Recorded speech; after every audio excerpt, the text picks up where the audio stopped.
Supervisor Ross Mirkarimi share with us, talk to us about the local battle and accomplishments to win clean power in San Francisco. And a very important question that's burning in our minds is the city running the program?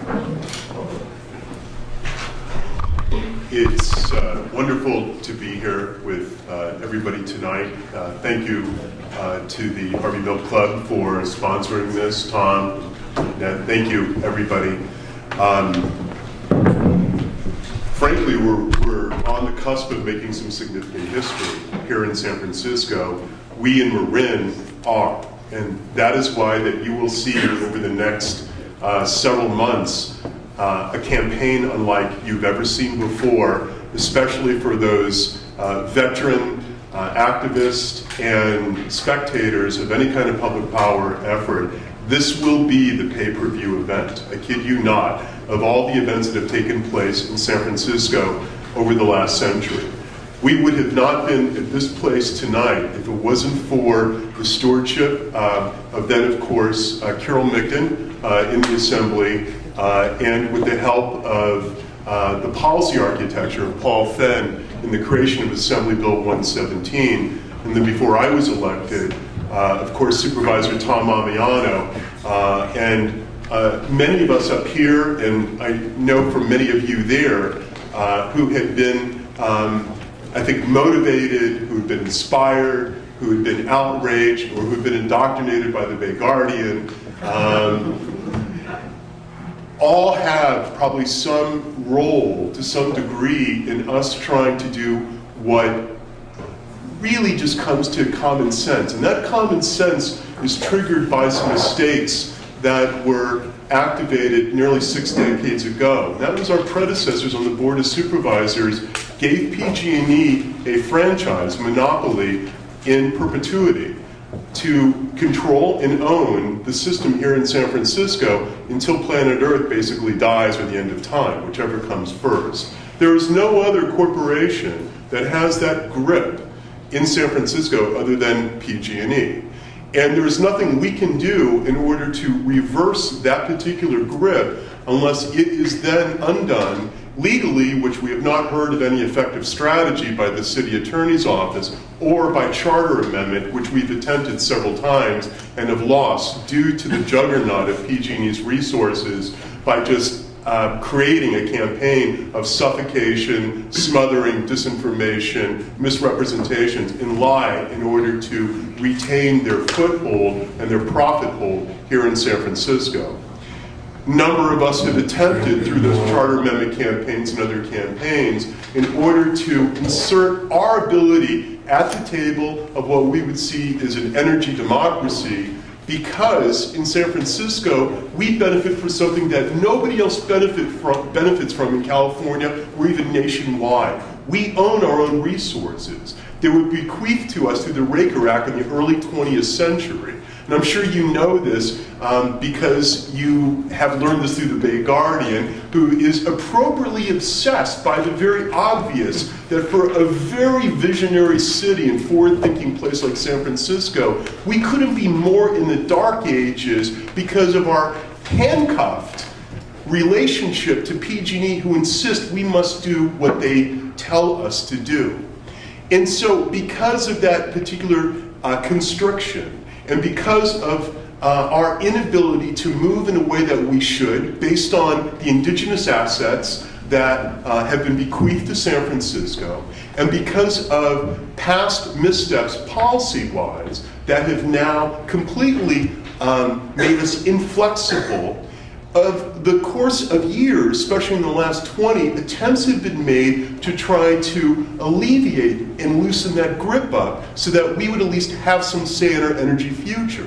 And all the motivations, I'm sure, of like mine here, that whether it is in response to the fact that it's just plain wrong, egregiously and blatantly wrong, that we own a resource like a Hetchetchy, or that we know that fossil fuels, as it's becoming more of mainstream thinking, is not the way to rely upon in terms of our present and future energy economy, that we would like to then do something to diversify that relationship and alter it. We've sought that particular correction at the ballot. We've tried through City Hall. And then the one step that was left to us that was invented in Sacramento was the creation of Community Choice Aggregation.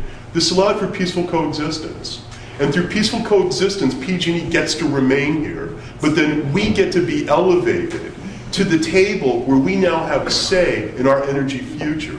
That our own municipal governance then is empowered to allow its ratepayers and citizenry to also say that we want choice. That choice was blessed and enabled by state law through Sacramento and through the California Public Utilities Commission. It reinforced the principle that PG&E and all private utilities that are host to areas that decide to convert to become an energy aggregator, as we are striving to do now in San Francisco, must comply with the law. And it very specifically said that if they violate that law by doing what they're doing right now, by showering San Francisco with these very, very misleading, misrepresentative mailers, which is commonplace for PG&E, then they should be obviously penalized. We'll see if in the state level that they have the spine to do what we know is the right thing to do, but it is in the law, and if there's any literal interpretation of it, it's not about the spirit. They are in violation of it now. And so before us, while there had been a number of cities and regions in California that were on their way to join the legion of public power cities, and there's dozens of them in California. Sacramento's the holy grail of it. One of the leaders in the nation in solar, because by public power, that is meant you're not for profit. That any profit that is generated, it then is either reinvested back into the infrastructure, so then it goes towards the kind of capital improvements like solarization, like wind, what have you, or it goes into the lowering of rates. It doesn't go towards the profit motive as PG&E is driven by, so that it takes its profit out of California and sends it to a parent corporation back east, PG&E Corp. And so CCAs would be held to the same standard as public power entities. Palo Alto knows this, the city of Alameda knows this. We are surrounded by public power cities, cities who do not have as liberal or progressive a reputation as San Francisco, and yet even in cities that are pretty much in suburban areas are outflanking us on rates, on their energy diversity and innovation, and being able to navigate a future decades ahead of us that San Francisco just cannot seem to unstick itself, that they continue to reign supreme here. Now, if anybody here is as outraged by this recent Supreme Court decision to completely allow corporations the ability to continue their influence in the political and campaign landscapes, if anybody here is outraged by the fact that in our Constitution that the characterization of corporate personhood is completely embedded in the landscape of our own democracy, then you should continue to be completely outraged that what Prop 16 is all about is that it will manipulate the June ballot to allow for a simple majority vote to then impose a 2/3 requirement for any city in California that wants to ascend, convert, and then realize its dream of becoming an energy aggregator, becoming a member of the public power family, or even if it's an existing public power family, to amend its existing construct. Everybody would be completely paralyzed by this. And what is even more egregious and a complete insult to a little democracy we have left that has been completely undone because of the Supreme Court's misguided move about allowing corporations influence in our own political arenas here is that PG&E's move embeds it in the state constitution if Prop 16 passes because it requires the 2/3 vote. So not only would PG&E reinforce its position of being embedded in San Francisco's franchise constitution, it now then gets to upgrade its positioning and its holdings in the state constitution. And let me tell you something, not since the Reagan administration have we seen an offensive like this, and I mean a corporate offensive, in order to take their particular grip and tether it that much closely in order to influence the dynamic that any of us here who claim to be liberal, progressive, left, or what have you, you better be prepared that Prop 16 is that final cross to bear. Prop 17, with what the insurance companies have put on, is its companion measure. Bravo, and if we allow any of this, if we allow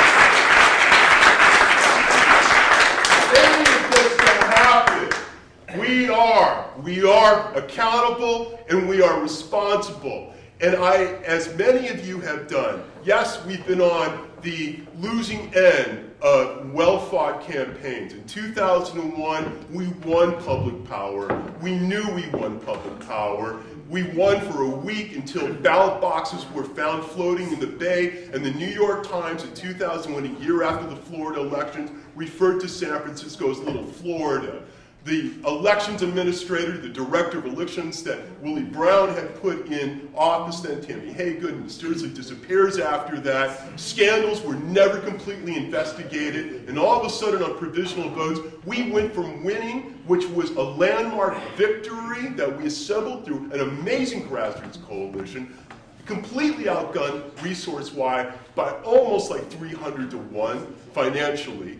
And then we lost from a 2,000 vote lead by 511 votes. And no investigations ever happened. And we've tried successively, not as well funded, not with the same might, because fatigue sets in after a while. That CCA, we thought, was the measured response. We knew PG&E, even as we held our breath, would try to play ball with us and realize, yes, we know that this is your hometown. We realize of what an affront that they have begun to internalize of what it means to respect the ratepayers and the citizenry of the very city that chose to give them the financial edge that they have had for nearly a century and will continue to have in perpetuity. And yet, the complete corporate hubris and arrogance to think that they can continue to operate in the way that they have is unimaginable.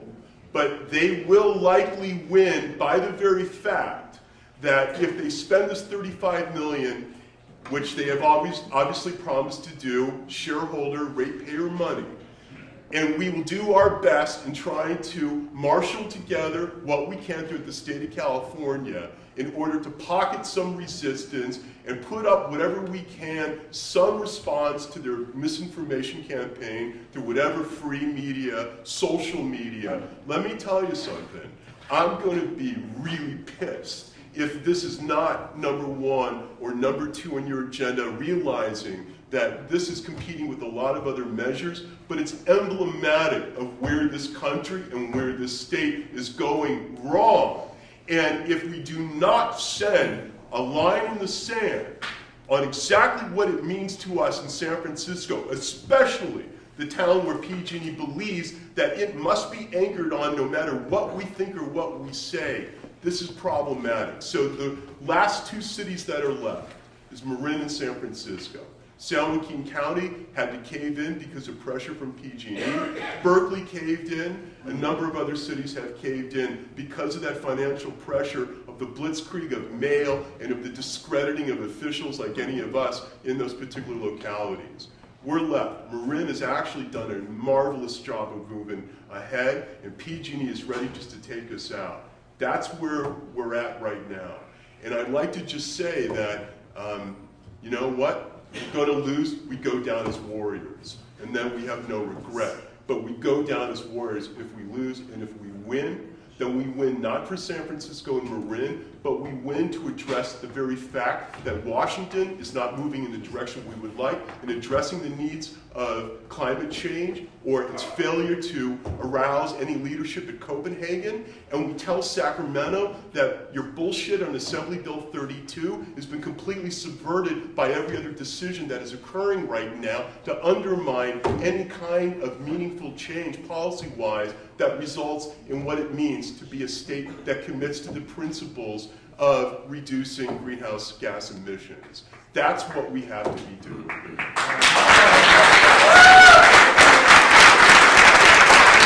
What are we going to do about it?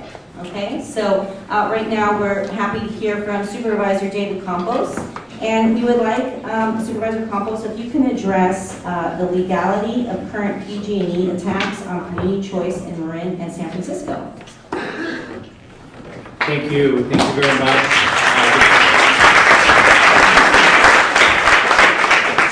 Since I'm not Carol Bigden, I'm going to try to keep my comments very short, but I do think it was great for us to hear from Senator Bigden, and what a pretty enlightening history lesson about how we got to where we are.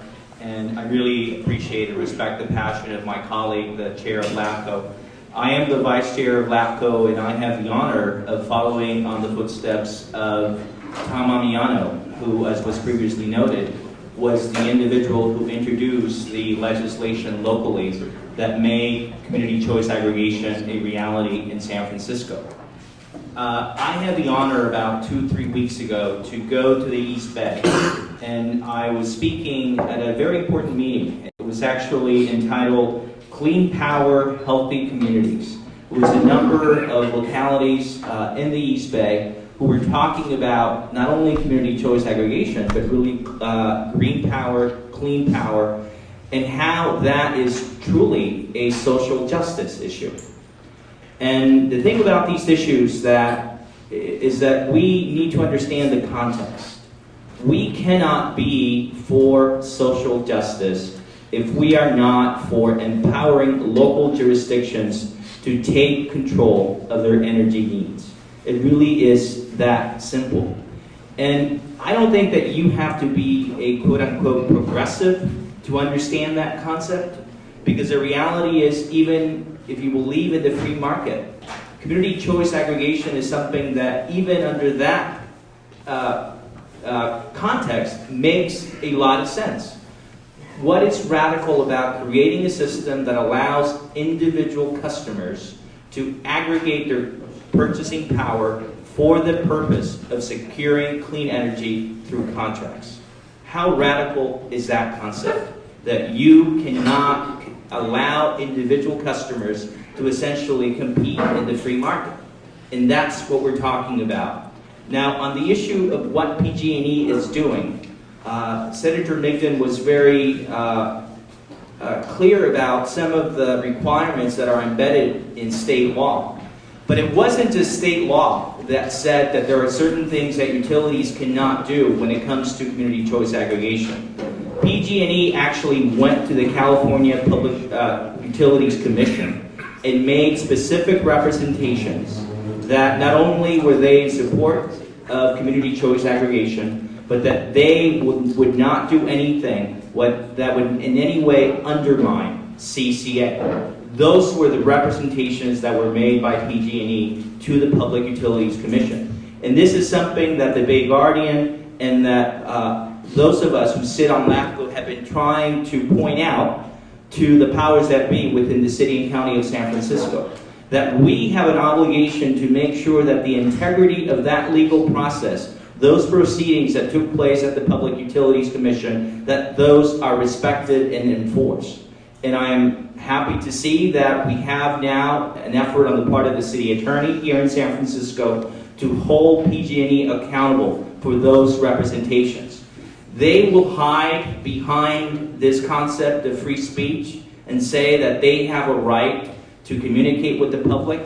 But those of you who understand how the First Amendment works, there is a distinction, a very clear distinction between someone speaking freely their mind and then a corporation trying to abuse that communication for the purpose of protecting a monopoly. That is the clear distinction. And we need to make sure that the Public Utilities Commission holds PG&E accountable. And that means not only making sure that we see this proceeding through at the PUC, irrespective of what happens at the ballot, but making sure that if the PUC and the California Public Utilities Commission, from my own experience, having litigated in front of them, they don't have a track record, let's just say, for doing the right thing. We need to make sure that we pursue every single legal avenue we possibly can. And that means that if they don't do the right thing, we need to take it to the next level and make sure that we have our day in court and make the case before the California Superior Court, and if need be, all the way to the California Supreme Court. that much is at stake. And the fact that PG&E is willing to spend tens of millions of dollars tells you that there is a lot at stake here.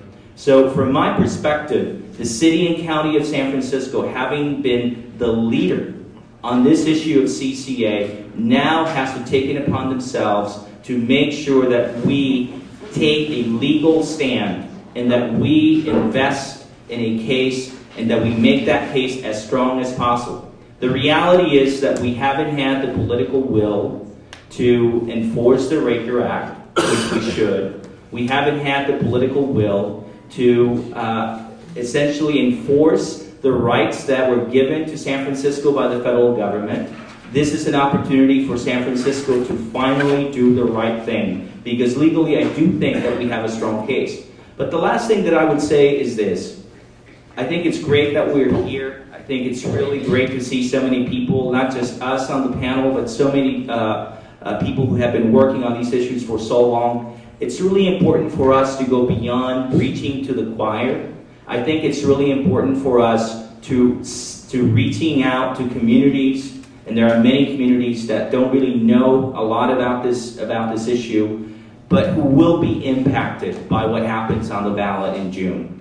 And from my perspective, I have a commitment to make sure that the people that I represent in District 9, people in the Mission, people in Bernal Heights, people in Portola, who may not necessarily see how they have a stake in what happens, that they understand the importance of being involved, the importance of voting against this measure. My own experience, and we as members of an LGBT club, we know what can happen when we do not have a diverse coalition. You saw what happened with Prop 8, and I can tell you in my own experience, members of communities of color felt, that they were left out of that fight. It is important for us to reach out to those communities to make sure that they understand that their future is at stake here. Again, going back to the issue of social justice. And social justice requires everyone's involvement. And so that means that when we talk about CCA, we have to have the ability to speak to the Mission. We have to have the ability to speak to Bayview, go to Chinatown. It means that we have to make sure that there is an investment that's made by every single ratepayer. Because the reality is that at the end of the day, the people who are going to be affected the most are those who are making the least, those with the lowest income. We know who those people are. We need to make sure that they're involved in this fight. I'm really proud to be here. I want to thank Lynette. I want to thank Tom, the Milk PAC, for putting this together. The reality is that this is an ongoing fight. CCA is a piece of it, but there's a lot more to do. So thank you very much for inviting me.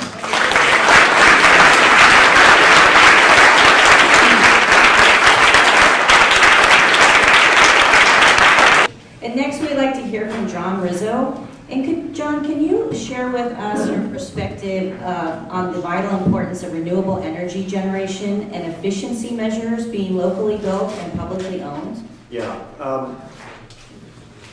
So what CCA would do is provide 50% of the city's electricity from clean sources. And there's nothing else in the state that compares with that. It would be a milestone. It would show that clean energy is affordable, and it would go way beyond AB 32.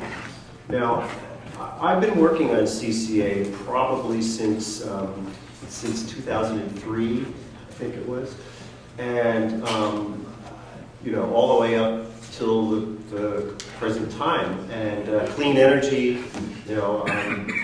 from before 2003, there was the 2001 Prop H bonds, and then the current day at City College with pushing some of these green building standards that are actually ahead of what the city is doing, by the way, Gavin.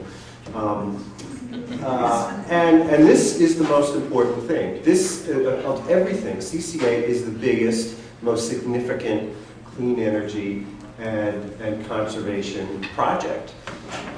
And in all these years that I've been working on this, the Sierra Club in San Francisco has put more into CCA than any other campaign in San Francisco. More resources into this campaign.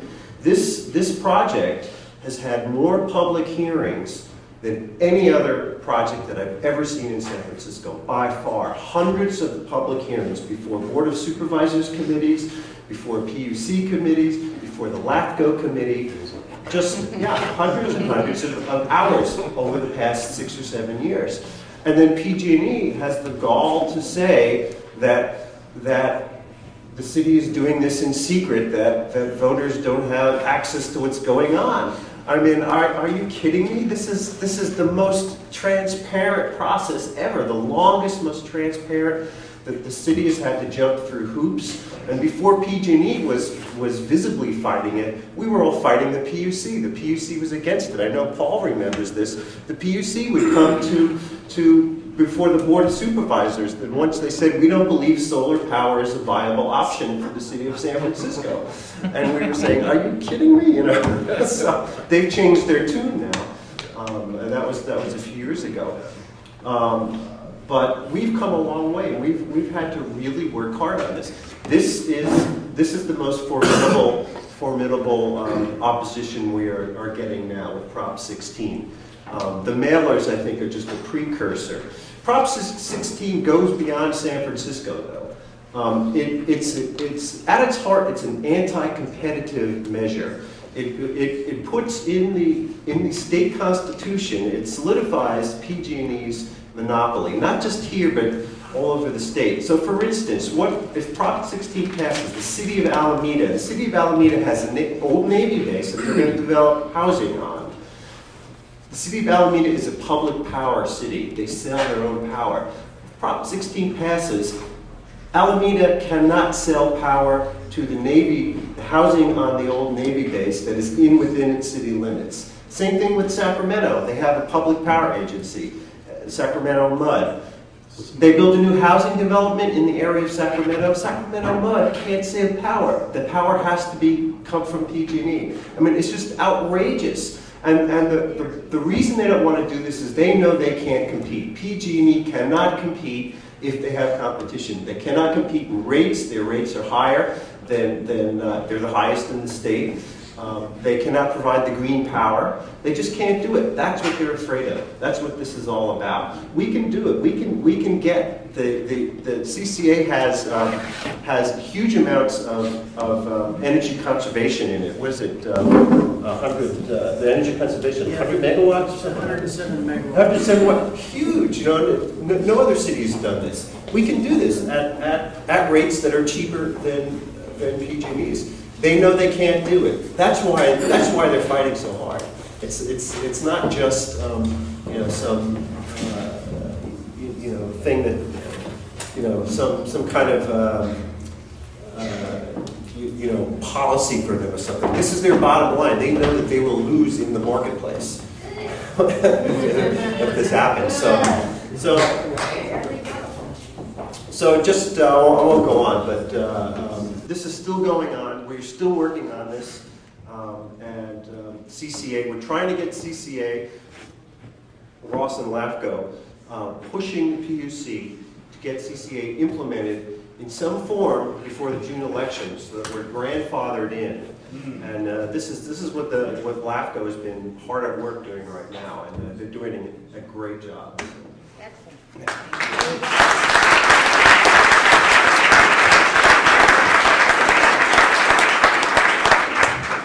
Thank you, John Rizzo.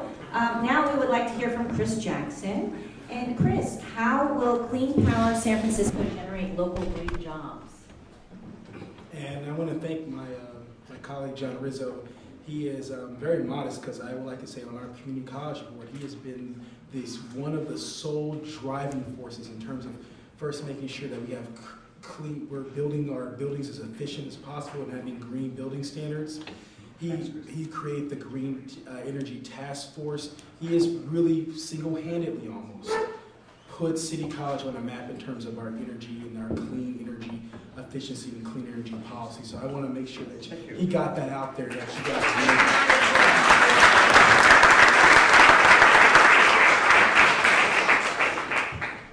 And so when we talk about these jobs, I want to first talk about some of our EJ issues that we have, environmental justice issues, where we had a big battle over the power plants out near Potrero Hill. Bayview Hunters Point suffers from the highest asthma, nosebleeds, and some of the highest issues of lung cancer from non-smokers, not just within the city, but without the state. And I always thought this is the community that I'm actually from. And we oftentimes, when we have blackouts, we're the PG&E, we're the last community to actually get our lights cut on. So I was like, well, how do I live in the same district as the power plants? But then they came in, you would think they'd cut your lights on first if you have the power plants in there. So I've always been struck and I've always had a interesting relationship in terms of how they never cut our lights on before they cut everybody else's lights on, and how we have more blackouts, and how we just have an environment in that community that needs to change. And with CCA having 50% clean energy source, I really think that that's something that we can get to. In terms of in terms of green jobs, City College is actually preparing and trying to train for those potential green jobs. I was just talking to Paul Finney, who talked about through the public goods charge funds that we can actually pull down $8 million in energy efficiency funds. And so where City College is coming in with a green energy task force, and we're actually greening our entire curriculum. And we were just last year, through John Rizzo and myself and the community's efforts, we were actually able to become one of the governor's green Green Job Corps sites, where we are actually training 16 to 24-year-olds who are from low-income neighborhoods in terms of getting green energy training so they can get into jobs. So the training is there, and we're working on the training aspects. And then if we can actually provide the clean energy, 50% clean energy sources, it builds the demand to have somewhere where we can construct and implement solar panels, wind turbines, and other sources of clean energy. So then we can have entry-level jobs that match the skills of the folks that most need these jobs, who are low income, who the recession didn't cause them to be unemployed. They were unemployed even before the recession. And so that's where we can get to in terms of jobs, green energy jobs. And folks in the community are continuing to wait for this green energy, this renewable energy revolution that seems to have not come yet. And so hopefully through CCA in San Francisco, I was talking with Eric here. We were talking on Saturday, and he was saying, this is not, rocket science, but the folks throughout the state are looking at San Francisco and looking at California to see what we do with CCA. And the world is actually looking at the United States to see what we're actually going to be doing on clean energy. We are the drivers, and San Francisco needs to be on the cutting edge of the cutting edge, and with this technology. And so in terms of green jobs, this has an enormous potential to create hundreds of jobs for folks who really need them. We have to work on local hire. I'm looking at Josh right now, so we do have to work on our local hire. But I will say that this has a huge potential. City College is there, and we're in the process of training and making classes, curriculum, and green jobs training programs for folks in the community to be prepared for these jobs when they come online. So we're ready, and so we're waiting on the city and we're waiting on the state to be equal partners with us in this process. So thank you for having me. Appreciate it.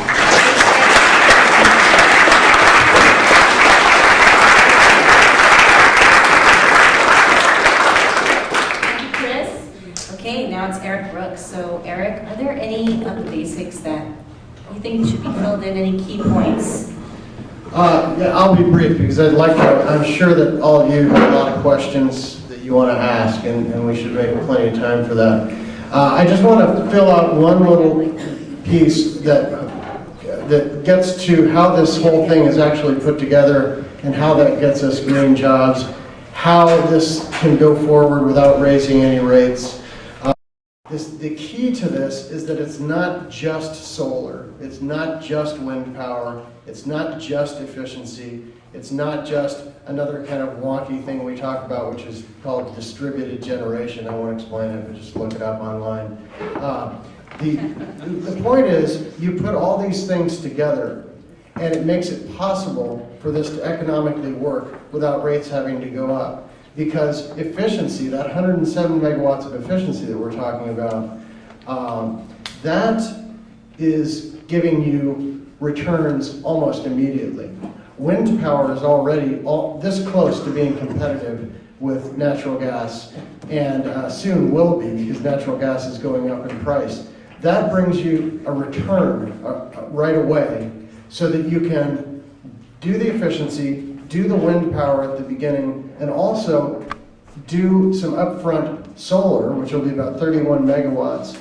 And it's the early returns that you get on the efficiency and the wind power that pay for the solar, that pay for the other things that are more expensive. And like a mortgage, you spread all the costs out to 15 or 20 years, and that means rates don't have to go up. And they're probably going to go down because PG&E's rates, I'm sure you've noticed, are going up.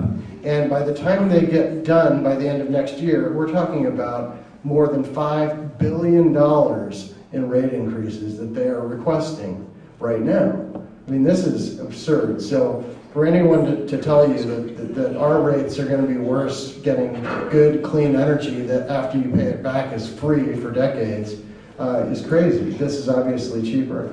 So I want to just end with kind of reiterating what Chris said. And I give this speech to a lot of people when I talk about this with folks.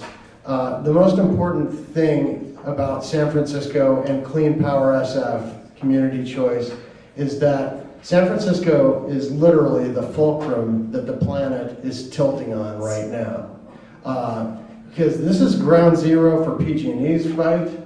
The rest, like Chris said, all the other cities in California that are getting ready to do this are waiting for San Francisco to get it right and to set the standard. That means that California is waiting on us. All the other states in the United States are waiting on California to see what it's going to do. Because the EPA just a few days ago decided, well, we're going to wait until 2011 to introduce new CO2 standards. And then, as you saw from Copenhagen, the entire world is waiting on the United States. So what that means is this planet is waiting for San Francisco to get it right the first time. We've got to set the highest possible standard. And the key to making that standard work is for us not just to buy clean energy, but to make sure that we right away put in those efficiency installations within the next 3 years, put in the solar panels, put in the wind power and the distributed generation, not just because it'll make it economically work, but because it'll set the standard for the planet. And the other factor, getting back to jobs, is if we don't build all those things now, if we just buy energy without building anything, there aren't going to be any jobs created by it. So to get out of this recession here in San Francisco, we need to start building now so that we can create the jobs we need to not only save the planet, but save our own community economically. Yes.